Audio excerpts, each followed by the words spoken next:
take in data, how do you think is the very first way we take in data? Very first way. What we see, yes, what our brain sees. What do we see with? But where are they processed at? In the brain. What part of the brain? Back here, the occipital lobe. So with dementia, it's brain failure. Your brain's slowly dying. And because it's slowly dying, means all the wiring in there is getting damaged. So what happens when your eyes see, it just takes a long time to process. That's for normal aging. But with dementia, all that wiring is getting really messed up. So that's why our eyesight actually narrows quite a bit. So yeah, first thing we take in data is what we see. Second way is, anybody have any idea what we see? So what we see is primary. Hearing, yes. Hearing. So if you hear a loud noise, you're going to look to see where that loud noise came from, right? So again, when we hear something that startles us, we hear something that is a loud noise, we look with our eyes to see that. Third way is, so how's the third way we take in data? Touch, the way we feel. Yeah, the third way. The reason why I'm going this before Tipa does is one thing about people living with dementia, that's how they take in their data. Is what they see first, what they hear first, and then what we touch. Sometimes we want to go right to walking fast to them and want to touch them right away, and it startles them. So with your startle reflex, you want to protect yourself. So that's why it's always make sure they see you first from the front, because their peripheral vision is getting narrower, but also they can hear you, and then at that point, it's touch. Okay, so Tipa's going to go through those. Isn't this amazing how handy it comes in? I love that it's right at the end of your arm. What's really cool, you're not going to have to look for a sheet of paper tomorrow. When you get up in the morning, I bet you know where to find your pen. And you'll be able to help you remember things this way by using it. And it's called kinesthetic.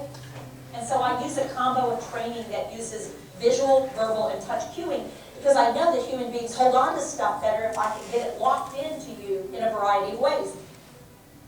Sneaky. Work with a lot of demented people. Okay, so here we go. Hand up. Human beings have 5 ways to take things from, do this, out there and get them in their brain. 5 ways to take data from the world around you and put it in here so you can use it.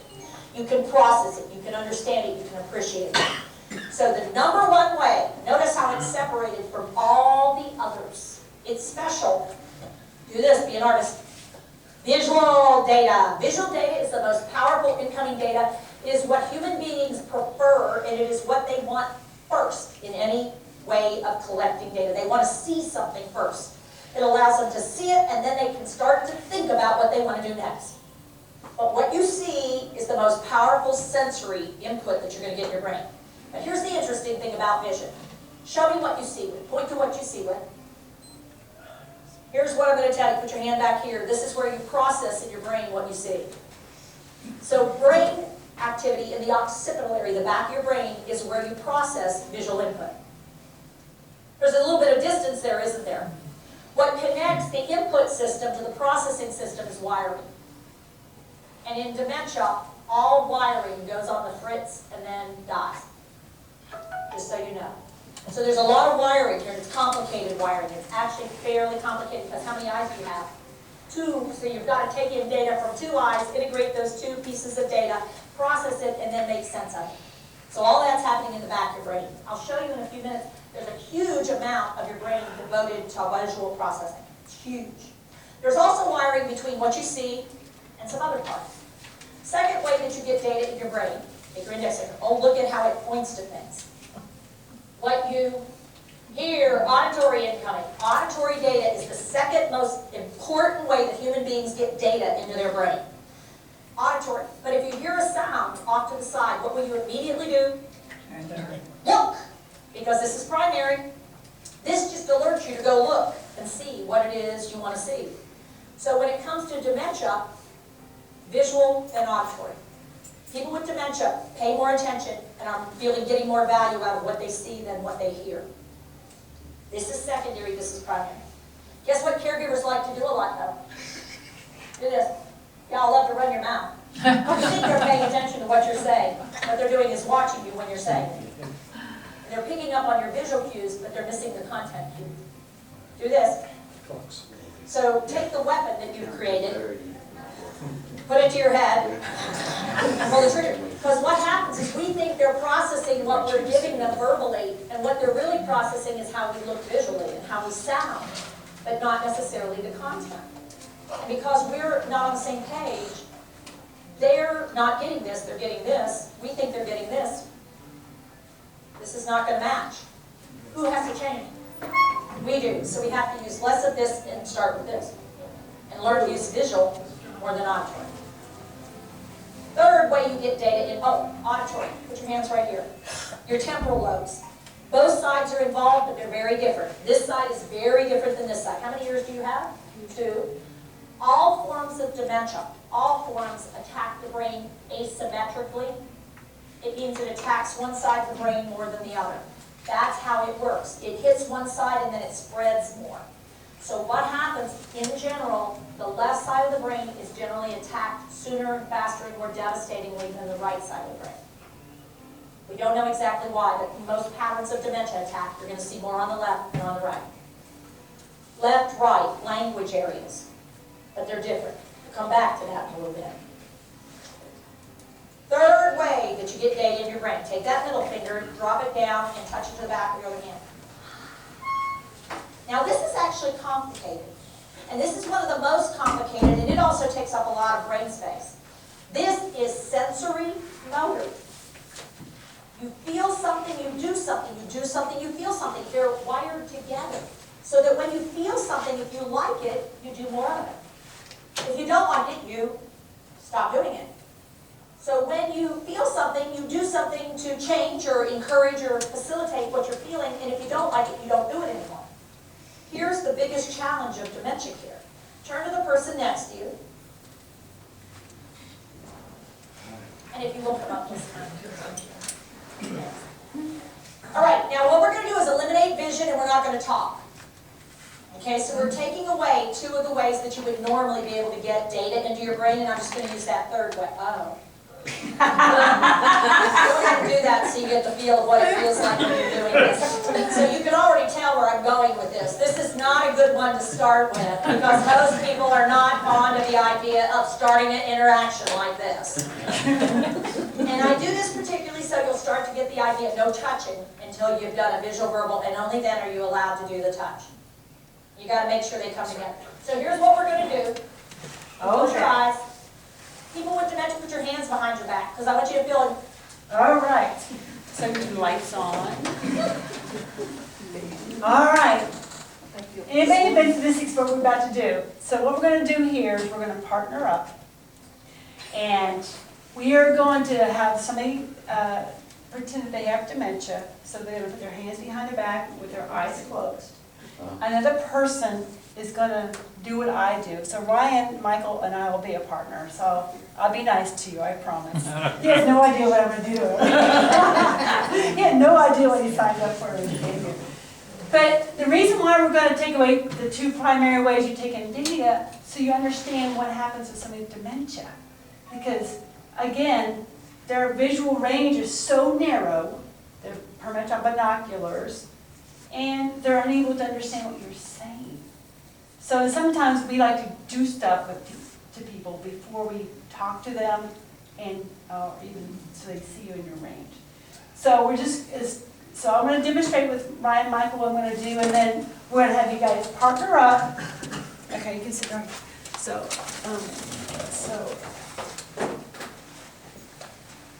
And you're going to close your eyes, and then all I'm going to do is I want you to do the same thing. He's just going to be messing with this, like this, with his eyes. And just, how does that feel? You can keep doing that. Really, I'm being very nice. But sometimes when we want to take care of somebody with dementia, we get right to opening up their shirt, or taking off their bib, or putting on their shoes, or combing their hair. And it's like, they don't even know you're doing anything there, right? So that's why I wanted you to feel, and like Tipa says, the reason why you put your hands behind your back and your eyes closed, so you have an idea with these two primary ways of taking data, you understand what the person living with dementia is actually going through. And then we're going to switch up partner. We're going to switch up the answer to partner. Okay? Okay. So who's going to be the person with dementia? And the other person, you stand up. And I'm going to demonstrate. So y'all, so the person with not with dementia is standing up. So the person with dementia sits down. Are you participating? Go over to Spring Market where those folks are. Are you part of it? Okay. And if you're unable to stand, it's all right. You can just, okay. So the person with dementia, close your eyes, arms behind your back. And people that are standing up, just do what I do. That's creepy. Depends on what you're. It's like, I want to look. Okay. All right, open your eyes. So now let's switch.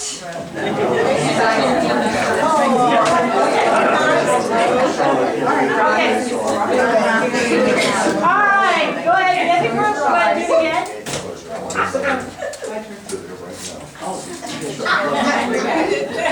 Okay. Open your eyes. Okay.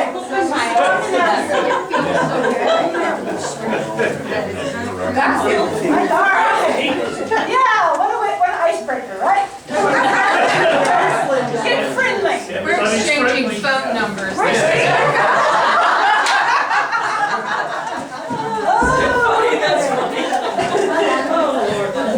So, what happened for you in that experience? How did you feel? I didn't mind it. Oh, I don't like it at all. I felt violated. Did you like it? Felt violated, yes.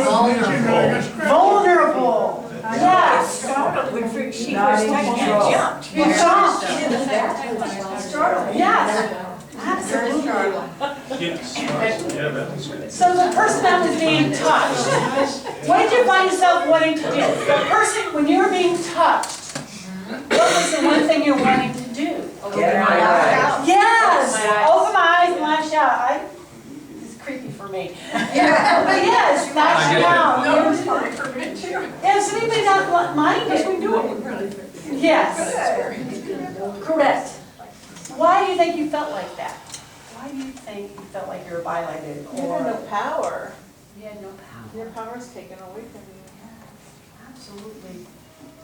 So what do you think you would say or feel if you had dementia? Stop. Get away. Stop, yeah. Do you hear that? Yeah. No. Strike out. Strike out. This just happened to me because I was away and my husband has dementia and I came home and I needed to change a dressing and I needed to clean him up and, change his clothes and all this stuff. So since I'm his wife and I'm there all the time, I just went in and started doing it. He said, "What are you doing?" That was his response. "What are you doing? What are you doing? Yes. Why are you doing that? You don't need to do that." Right. That's true. That is true. Thank you for sharing that. Absolutely. Absolutely. How does this apply to people with dementia when they're trying to help them do things? How do you think it's for them? When we're trying to help them and they don't realize. So how do you think they feel? Frustration. Frustration. Yes. Is another word. Yes. Frustration. Irritation. Sadness. Irritation. Anger. Anger. Yes. Deep depression. Deep depression. Absolutely. Is it true that we'd rather do to rather than do with? I mean, sometimes it's easier to do it ourselves to get it done, but it's better to do with. You have to plan ahead and do with. It may take longer, but to do with. Because what are you cultivating when you do with somebody? That primary thing, which is relationship. When you do with somebody, you're cultivating that relationship. Very good. All right. So we're gonna see what happens in Cuba's video. She might be able, this is very common. Feel incredibly vulnerable. That's what this disease does. It robs your skills, so you suddenly are pretty vulnerable. And you thought you were confident. Okay, so caregivers, here's what you're going to do. You watch me and do to them what I do to my person. Okay, y'all should have your eyes closed. There should be no peeking. Notice how many of you opened them up to see what I was up to. Yeah, they're sneaky like that. Okay, you ready? We're going to use these. Okay, you ready?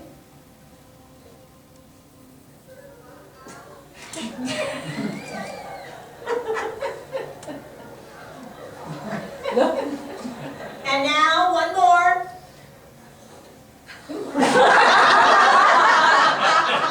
Yeah, I'm going to pause you. Okay. We're gonna keep going, not to worry. So yeah, we didn't go down there. I was gonna be nice to you guys.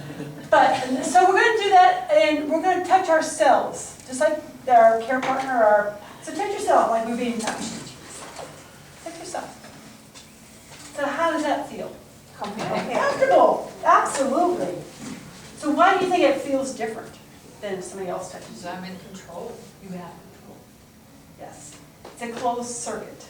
We know what we're doing, because it's going right to our brain. We're controlling what's happening in our arms and to our fingers. It's a closed circuit, it goes right back to our brain.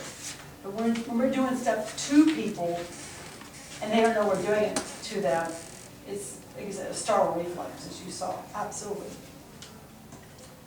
All right, so we'll keep going. How many of you found at some point who were being touched, your eyes flew open? How many of you realized you had a really hard time not going, wait a minute, hang on. Now what I want you to do right now is touch yourself where we just touched you. Go ahead and touch yourself where we made the touches.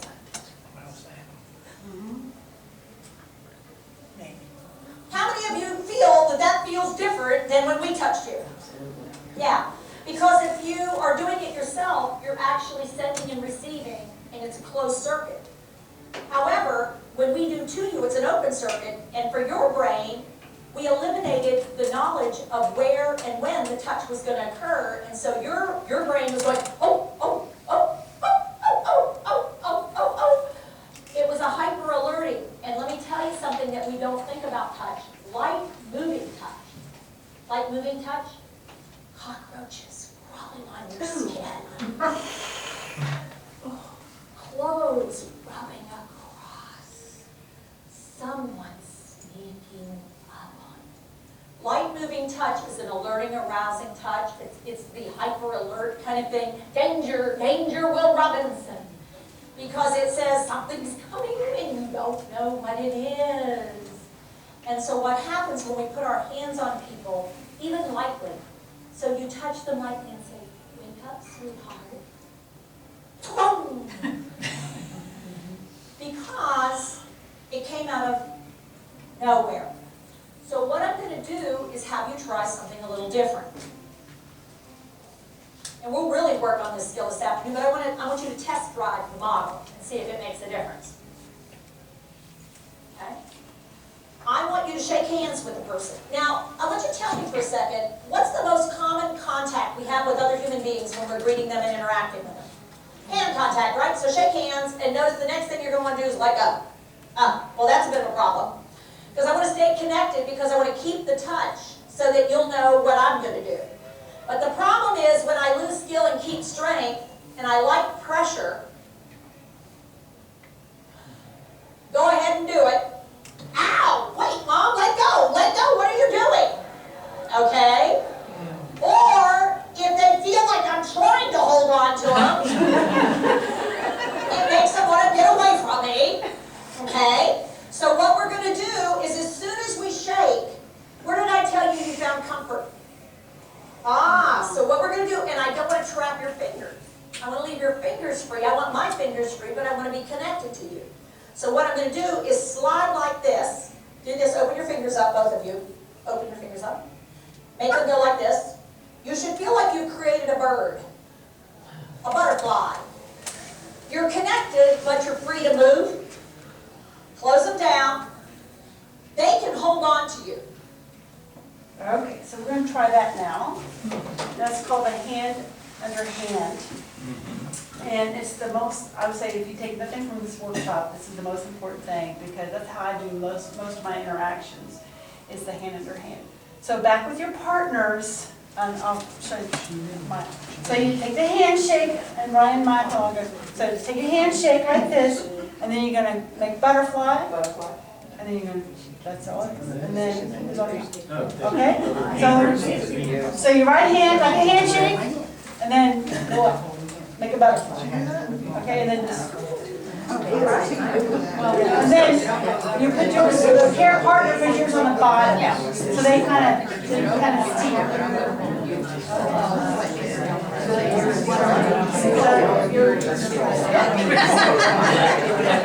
So I go around. Try it. So do the handshake first. There you go. Now, there. You do it together, it's like what you used to do, Try it. but now your hands still do it. And it really works well with people who have difficulty beginning to start. There you go. My wings So- go up. How does that feel for you guys to do that? And the other thing is once you I know a start, little bit about what I'm going to do. then you can let go and they'll be able to continue. It's Only one way. Once you get them started. So the person with dementia, No. just shake their hand. So you, the care partner, so this, act like you don't know what you're doing. So shake your hand. And then, I'm just doing gently. And then usually the care partner puts it on the bottom, so you kind of steer the ship. But it's supportive, it's a supportive stand. Yeah. Yes.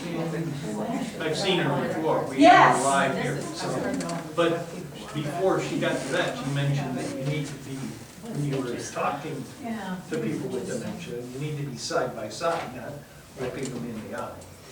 Okay, good point. So supportive stance, right. And so the very first thing about make sure they see you in visual range. Yeah. Right, I and thought that would, Yeah, cover so- that first. we're gonna talk about, yeah, so visual range is usually the first thing so they can see you. And visual range is usually about 2 arms length.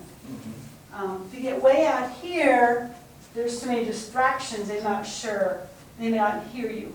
So I always try to get within 6 feet or 2, Yeah, sure. And then I get down, and then, like you said, get on their dominant side and get eye level. But sometimes if they're standing, you can stand with them, but if most of my interactions are with people with dementia, they're in a wheelchair, or they're in a walker, so you have to get low and then Oh, yeah. to their dominant side, which normally is to the right side. Because the dominant side seems to be more comfortable for them. Yeah, you have a question? No, I was just gonna say, know that there's lefties out there that have to try and remember that most of people's dominant side is on the right, which is like, So for a lefty, who's here's a lefty?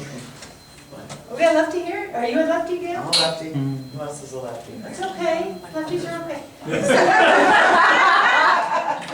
You go, So, Gail. do you still, okay, for lefties, what hand do you shake with? It's good, right. The right hand. Someone shake your hand. So, do you still prefer me over here? Or would you prefer me to be on that side? Her eyes are saying no, I don't like you over there. Yeah, exactly. She looked uncomfortable. She She did. did. I saw your face. Yeah, you didn't say it. So the key is to know your person you're caring for. If they are a lefty, Shake be, the hand. well, you still shake it to the right and then get to the right. And shake the right hand, but then you want to get to the left. So it's on their dominant side. You shake their right hand and get to their left. Okay. You You do want the to under. say that? So you're lefty, so I'm gonna, hi Jane. How are you today? Oh, okay. But, You're not a lefty, so that's probably uncomfortable okay, for so you. if you're a righty, I'm still going to the same place, right? Hi Jane, how are you? That's so nice of you. I'm confused. Mind, Gail, do you mind standing up? I'm not gonna embarrass you, I promise. I'll embarrass myself. I don't need any help at all. Well, I should do right, Michael, he's got, okay. Okay, because Gail is left-handed, and so as a care partner, you gotta think ahead. They say, keep your agenda in your pocket, but don't show it. Know what you want to get done, but don't verbally say it. Just say, okay, I need to get this and this done. So, for example, in this case, I know Gail has her dominant side is her left side. So I got to figure, how am I get to her left side? And like I said, initially she was right here. Well, where's her left side? Like, oh, the table's in the way. Darn it. So I said, Gail, we just stand up here. So as a care partner, kind of think ahead, okay, get to the situation to see if you can make it so it's a good interaction. So with Gail, her dominant side's her left side, so I was trying to make sure her left side was open so I could get to her left side. Hi, Gail. Hi. How are you? Good, thank you. It's so good to see you today. Good to see you, too. Yeah, see how she just kind of, yeah. Yes. And then also just notice that Gail, like most left-handed people, wears her wristwatch on her right wrist. Oh, So- yes. That may be an indication for you. Whoa. Just look where your He's like watch a is. No, I just had years of writing and having to stop so I could figure out what time it was. Oh, wow. Once again, Well, my son is lefty, and he always, you're right, he wears it, yeah. Man, you're brilliant. Thank you for coming, buddy. Yes. Thank you. I was just wondering if dementia attacks asymmetrically, and it's usually the left side, are you still dominant on your left side? Or? That's a great question. I would say with anybody with dementia, again, dementia is a big umbrella term. So make a big umbrella. Umbrella term means it's a set of symptoms, which means it attacks the brain differently. Anybody knows that anybody living with dementia, no, it never attacks the same person the same way. So asymmetrically means, yes, probably differently in your brain, depending on what kind of dementia it is. But to answer your question, normally the left side gets more attacked more than the right. And on the left side, right here is our temporal lobes. That's where we hear, but also where we actually hear down here. But this is where we take in language and where we, for speech production.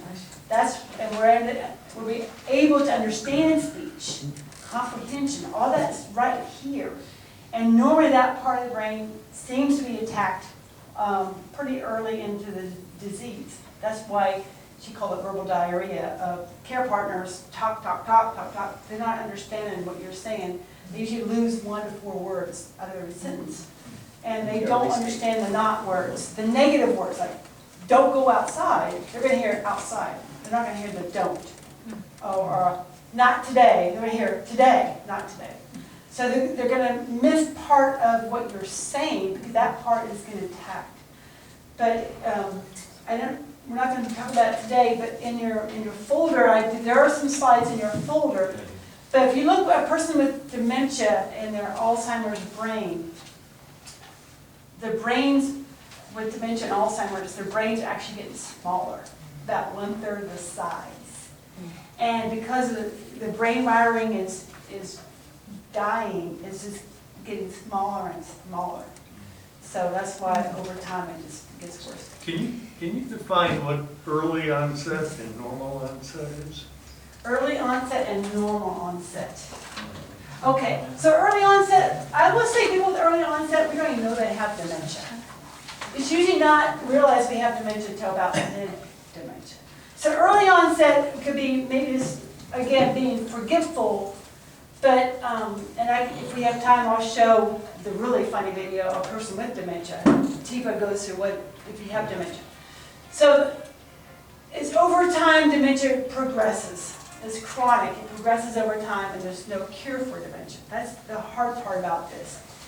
It doesn't happen, in 2 to 3 weeks. It can happen on average 8 to 12 years for living with dementia. So that's what I said. Always look what's remaining, not what you have to understand what's being what's being lost, what's losing your brain, but there's so many things that are left. And they can still have a good life, a meaningful life. Through the disease, you can still have a meaningful life, you just, things are gonna have to change. And how can you, as a care partner, adapt? If it's placing them in a community, or if it's being at home with some help. And people always ask me, what's the best thing I can do if my person has early or mid-stage dementia when they're being diagnosed? As I say, get a support team now. Get one now when you don't need one, because it's a very long disease, and over time, it's gonna, their worlds are getting smaller and smaller. They're not gonna wanna go do things. They're not gonna wanna go again out in the communities. It's hard for them. Yes? Do you or Tifa ever talk about the levels of dementia? Yes. So the levels of dementia, what Tifa talks about is GEM, not the general expert memory He care. was first. But the GEMs are the states. There's 6 different states, and they're GEM, and she has those as well. And you can look on, go to YouTube and go to GEM states. But what the GEM states are is what she sees is everybody is like a precious in what they have left. So, like for example, we are all sapphires. So it would be between sapphires and rubies and emeralds. So instead of calling stage 3, 4, or 5, or 6 stage of dementia, which is a less than or a loss, is say, okay, they're changing, this is what their abilities are left. So it's the GEM states, and I won't be able to get into that But- today. Oh, no, I was just But I- thinking Yes. as a resource. I'd like to make an Yeah. advertisement Yes, go because there's a video put out by Tifa called The Senior Gems. And that was gonna be your next class in our continuing series. So if anyone's interested, just email me. The class will be like an hour. It'll go through the stages, there's a handout associated with it. Second. Well, the next thing is Becky on the 18th, so probably October. Okay. Email me and we'll set up a class. Sounds good. Yeah, so Tifa's philosophy is everybody is unique. I know. Everybody living with dementia is precious and unique, just like gems. And the final stage of dementia, she calls pearls. Because these are the, that's probably easier for me to show. These are the people that are very in stage right before they pass away, they transition. They're usually bottled up, fetal position, you know, they're in a shell. So if you can open up that shell for 3 minutes, 30 seconds, they're still in there and they're beautiful. And as a music therapist, I tell you, I've seen so many memories of just ways music can help bring that out. But that's what she goes through from GEM states, is she sees everybody's precious and unique, just like a diamond, just like a pearl, a ruby, sapphire. Those are her different GEM states. And all you have to look at is Tifa Snow GEM states, and you'll see all of them on your website. And she goes through all of them very, very well. But yes, so that's her. And the reason why, because she doesn't want us to see people as less than. That's why it's called positive approach. Embellish what's left. You know, there's so much meaningful life that is left. Okay, these are great, great questions. I'm going to keep going on here a little bit.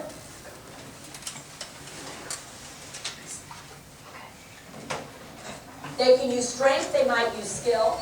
It's comforting because you've got pressure down there at the palm. And here's the really cool part. Hold on to them with your strength fingers, and you still can use your skill fingers. How cool is that?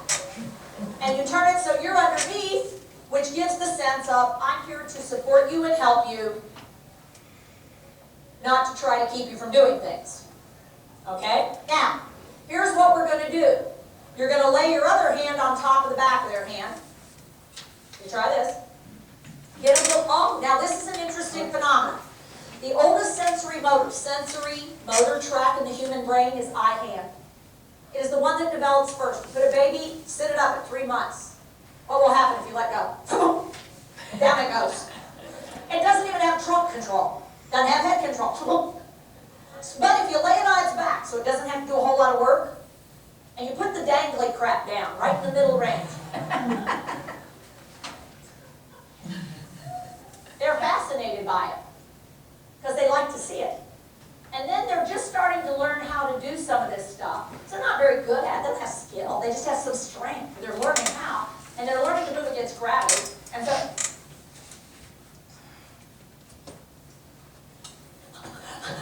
and you can watch it when they get it, it's like, look what I did! Did you see it? I have control! And suddenly their excitement builds because they have the feeling that they control the world. Ah. So what we're going to do, that's the oldest, most primitive sensory motor system in the brain.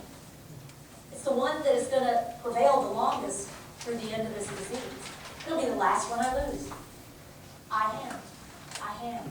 But I'll lose skill before I lose strength. But here's the really cool part about human beings. Do this. How cool is this? Visual motor. Watch this. She's here, she's looking around. So let your partner look around for a second. They're distracted, the world's really interesting, they're excited. Wow, how cool is this? Take your other hand, lay it gently on the back, and give a pump in the hand. Okay, so now we're gonna do that. And no matter what they're doing, Okay, so we're gonna partner back up, and we'll do the eye-hand control. So again, what Tiggle was saying, the first three fingers, thumb, these are your skill fingers. These 4, 5, the fourth and fifth finger, that's your strength finger. These two fingers here. And people living with dementia, they will lose skill, like buttoning or zipping up a zipper, tying their shoes, maybe holding a pencil. They'll lose their skill. They'll still have strength. They can still open up a jar maybe. They might be able to hold a plier, open a door, because they still have that strength. They can still give you a handshake, but they're losing skill. So when we do a handshake again, so do the handshake like this, and then your partner's going to look away, and I'm going to give him a fist pump, and yeah, see, so try that with your partner. So, What do you mean by a fist pump? a squeeze, and then like this. And see what happens to your partner. So handshake first, then do the hand over hand. Now the person with dementia, your partner.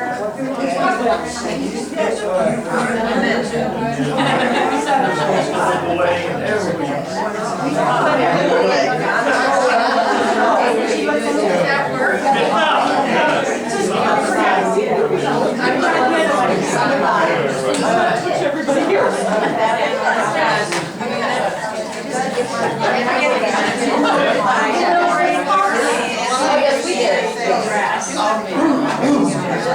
And the other thing you can do with that, the reason why we're doing that, let's say for example, you're walking with somebody with dementia and you're trying to get their attention.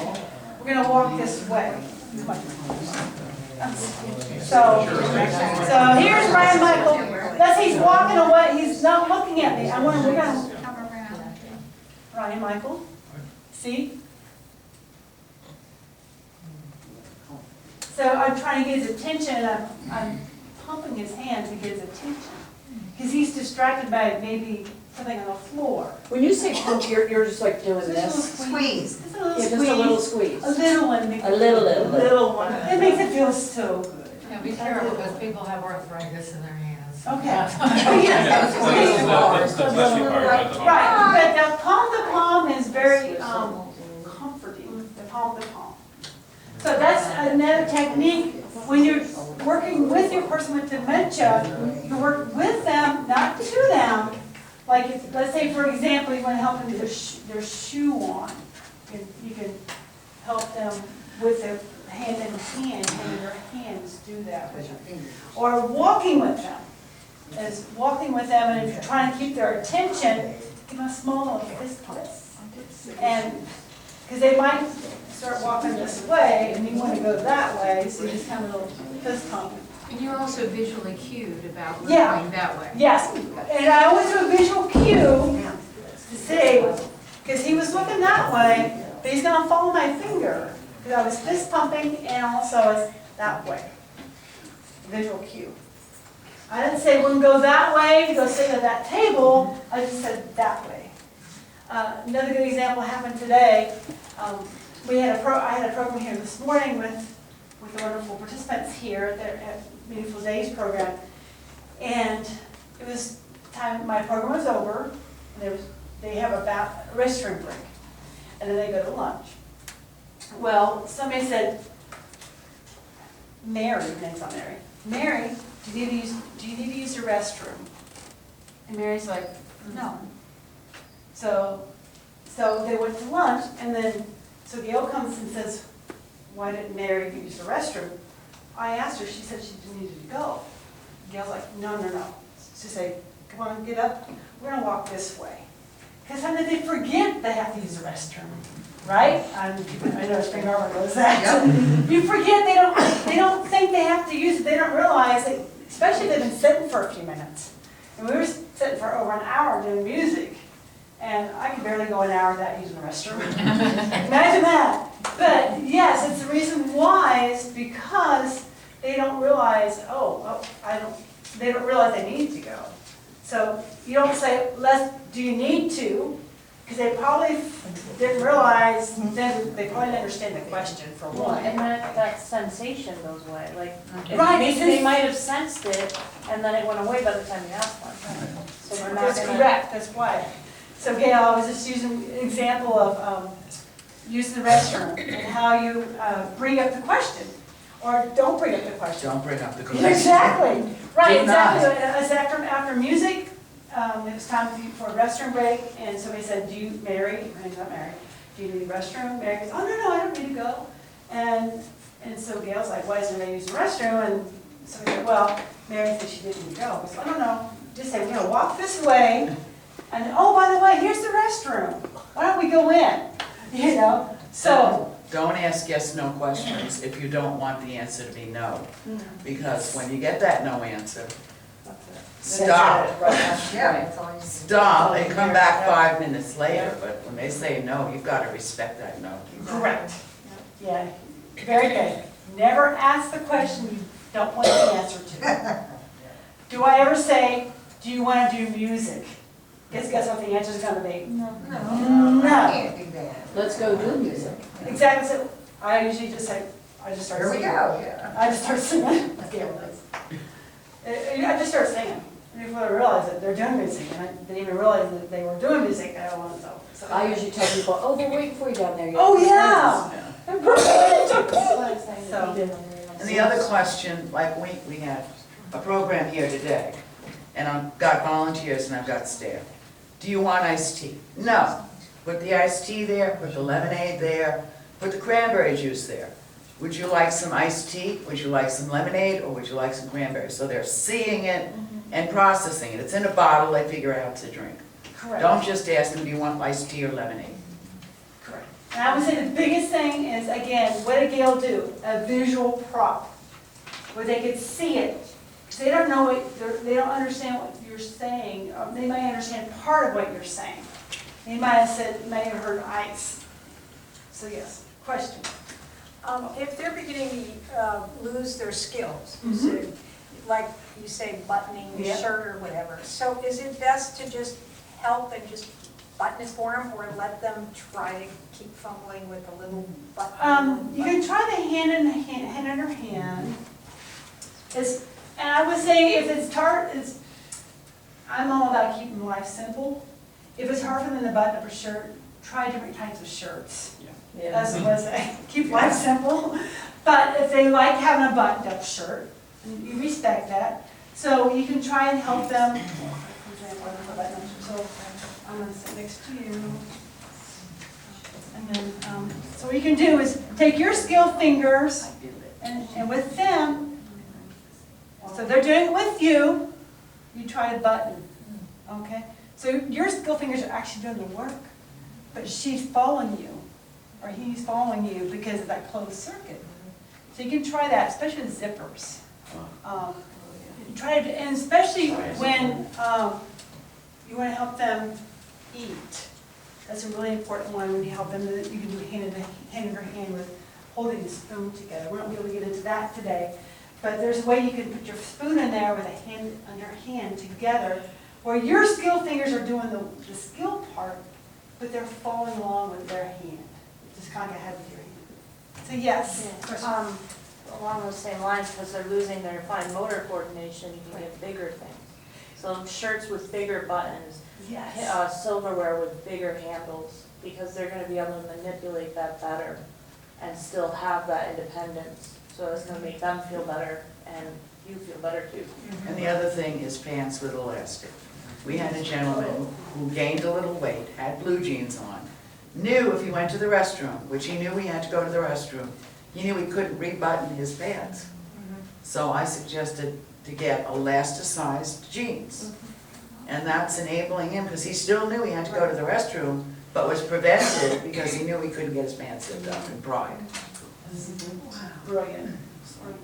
But yes, you want to still empower your loved one. Empower them with what they can do, okay? They have strength. They can pull up their pants, but they may not be able to manipulate the zipper.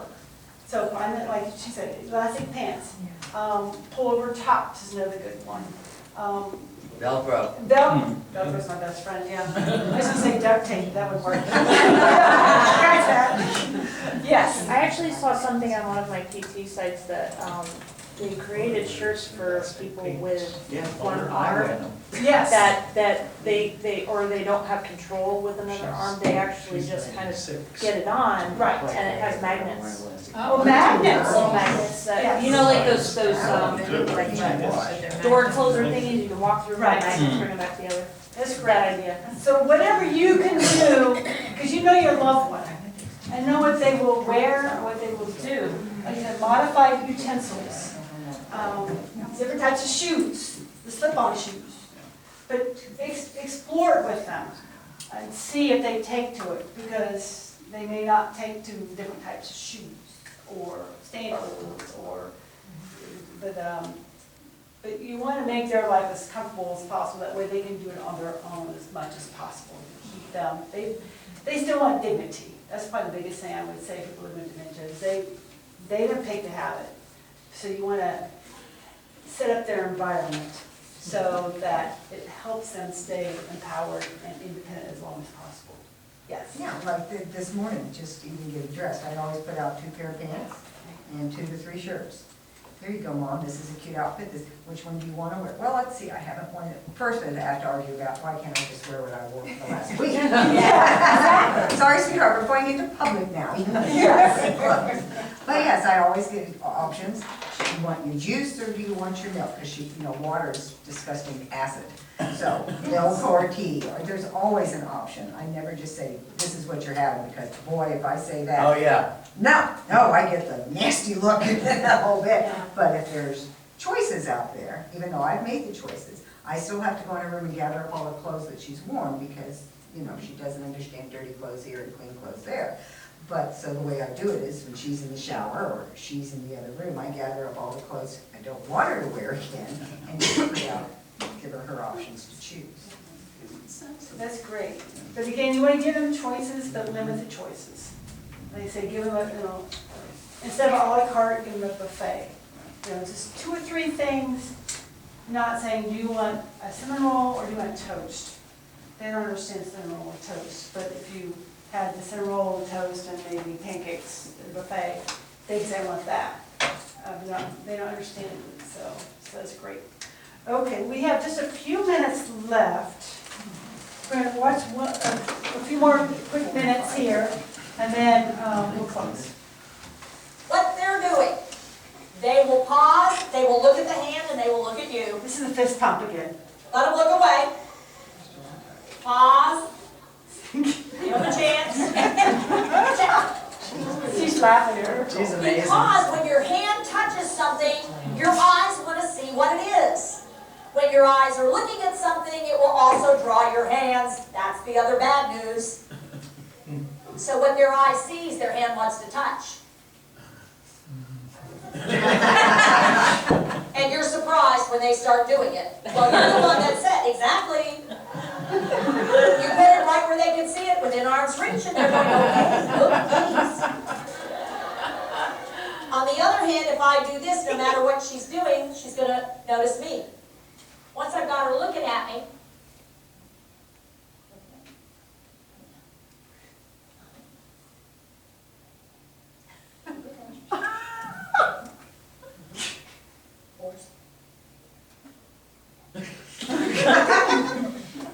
She's doing with. She's helping her comb her hair or maybe wash herself. yeah, thank you. Okay. Perfect.